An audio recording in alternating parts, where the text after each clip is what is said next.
बिस्मिल्लाहिर्रहमानिर्रहीम। आज हम अपना लेसन नंबर 4 रिकॉर्ड कर रहे हैं, अपलोड करेंगे इंशाल्लाह। और ये है इंजन के हवाले से है। तो इंजन के हवाले से जब भी लोग ऑटो मैकेनिक्स और EFI के टेक्नीशियन जब भी कहीं इंटरव्यू और टेस्ट वगैरह के लिए जाते हैं तो काफ़ी कन्फ्यूजन होता है। डिस्क्रिप्शन इंजन को एक्सप्लेन करना जो है ना काफ़ी मुश्किल होता है। तो उनकी मुश्किलात को देखते हुए मैंने आसान वर्डिंग में कोशिश की है कि आप लोगों को इंजन जो है अच्छे तरीके से समझ में आ जाए। तो हम स्टार्ट लेंगे। सबसे पहले इंजन की डेफिनेशन क्या है। तो सबसे पहला हम लेंगे इंजन है क्या। बेसिकली कोई भी आपसे सवाल करे कि इंजन है क्या है, तो इंजन एक ऐसी डिवाइस है जो कि मुतारिक और गैर मुतारिक यानी कि मूवेबल और गैर मूवेबल साकिन पार्ट का मजमूआ है। या दूसरे लफ्ज़ों में हम ये कह सकते हैं कि इंजन एक ऐसी डिवाइस है जो कि मूवेबल और अनमूवेबल पार्ट्स का मजमूआ है जो कि ताकत पैदा करती है। सेकंड, हम उसको इस तरह से भी डिफाइन कर सकते हैं, इंजन एक ऐसी डिवाइस है जो कि केमिकल एनर्जी को हीट एनर्जी और हीट एनर्जी को मैकेनिकल एनर्जी में तब्दील करती है। तो ये एक स्मॉल और जामिया इंजन की डेफिनेशन है और इससे भी बेहतर हो सकती है। और भी लोग हैं अच्छे बोलने वाले हैं, अच्छे पढ़ने वाले हैं, अच्छे पढ़ाने वाले हैं, लेकिन ये एक सिंपल डेफिनेशन है कि एक आम मैकेनिक, एक आम टेक्नीशियन किस तरह से उसको अंडरस्टैंड करे। उसके बाद आ जाते हैं हम इंजन कंबस्शन का लफ्ज़ भी इंजन में मैं पहले डिफाइन करना चाहूँगा कि कंबस्शन क्या है। लोग बड़ा यानी कि इसके बारे में कन्फ्यूजन रहता है। तो कंबस्शन क्या है कि जलने का अमल कहाँ पे, यानी कि कंबस्शन जो है जलने का एक अमल है। तो ये कहाँ पे होता है, इनसाइड द सिलेंडर। तो कंबस्शन की हम इस तरह से डेफिनेशन कर सकते हैं, डिफाइन कर सकते हैं आसान लफ्ज़ों में कि कंबस्शन एक जलने का अमल है जो कि सिलेंडर के अंदर वाक़या होता है, जिसको हम पावर स्ट्रोक भी कहते हैं। ठीक, तो कंबस्शन भी हमारा क्लियर हो गया। अब हम जाएंगे कंबस्शन। ठीक, इसके बाद हम जाएंगे कि टाइप्स ऑफ इंजन क्या है। टाइप्स ऑफ इंजन क्या है। इंजन की नॉर्मली दो टाइप्स होती है, इंटरनल कंबस्शन इंजन और external combustion engine. External combustion engine में की जो एग्जांपल है वो है स्टीम इंजन। और एक्सटर्नल कंबस्शन इंजन क्या होता है कि जिसमें जलने का अमल सिलेंडर से बाहर होता है।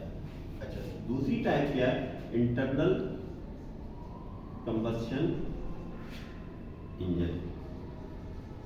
ठीक है, अच्छा, दूसरी टाइप है इसकी, ये है एक्सटर्नल कंबस्शन इंजन जिसमें जलने का अमल बाहर सिलेंडर से बाहर वाक़या होता है। ऐसे इंजन को हम एक्सटर्नल कंबस्शन इंजन कहते हैं और उसकी जो एग्जांपल हम देते हैं स्टीम इंजन की। दूसरा है internal combustion engine.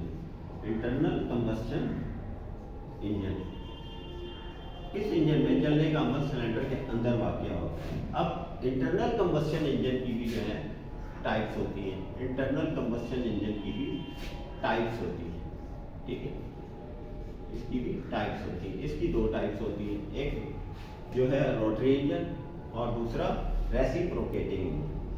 Reciprocating engine ऐसे इंजन को कहते हैं जिसमें पिस्टन की मूवमेंट अप एंड डाउन होती है और क्रैंकशाफ्ट की मूवमेंट जो है रोटेशनल होती है। तो इसकी पहली जो टाइप होती है जो इंटरनल कंबस्शन इंजन की, वो है रोटरी इंजन और रेसिप्रोकेटिंग इंजन। ठीक है, फिर अब इसको जब मज़ीद डिफाइन करते हैं, रेसिप्रोकेटिंग इंजन की भी दो टाइप्स होती हैं। एक होता है SI इंजन यानी कि स्पार्क इग्निशन इंजन, जिसको स्टार्ट के लिए एयर फ्यूल मिक्सचर को स्टार्ट के लिए एक स्पार्क प्लग की मदद से शोला दिया जाता है, जिसकी वजह से कंबस्शन का अमल वाक़या होता है। दूसरा जो होता है स्पार्क इग्निशन इंजन।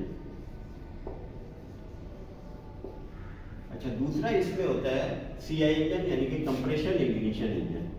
इसमें क्या होता है कि कंप्रेस एयर को फ्यूल की मदद से जो है कंबस्शन का अमल वाक़या की जाए। ये कंबस्शन का अमल कैसे होता है, नॉर्मली वो बोलते हैं कि वहाँ से स्पार्क इग्निशन इंजन में से शोला आ रहा है। इसमें ये होता है, प्रोसेस इसका ये होता है कि जो सीआई इंजन है, इसमें जब पिस्टन एयर को कंप्रेस करके पावर स्ट्रोक की तरफ लेके जा रहा है, आपकी तरफ टीडीसी की तरफ मूव कर रहा होता है, तो वहाँ तक जाते जाते जो गैसेज हैं, जो एयर का जो क्वांटिटी है वो इतनी हॉट हो जाती है। ज़ाहिर है जब भी किसी चीज़ का वॉल्यूम कम करते जाएंगे तो वो उसका टेम्परेचर इंक्रीज होता रहेगा, तो वो तकरीबन टेम्परेचर जो है इसका आ जाता है तकरीबन 540 प्लस हो जाता है, जिसकी मदद से जब इसके ऊपर डीजल का स्प्रे किया जाता है तो वो कम्बस्शन का अमल वाक़या होता है। और इसका ये टाइप्स ऑफ इंजन है, यानी कि आप इंजन को इस तरह से अच्छे तरीके से डिफाइन कर सकते हो कि इंजन क्या है, फिर इंजन में जो कम्बस्शन का प्रोसेस है उसको डिफाइन करते हैं, फिर टाइप्स ऑफ इंजन में आ जाते हैं external combustion engine, internal combustion engine, फिर इंटरनल कम्बस्शन इंजन की भी अपनी टाइप है, कंप्रेशन इग्निशन इंजन और स्पार्क एक्यूमुलेशन इंजन। तो ये आपकी इंजन की क्लासिफिकेशन है, जिसको आप बिल्कुल आसान तरीके से मैंने आप लोगों को आप तक पहुंचाने की कोशिश की है। Okay, thank you.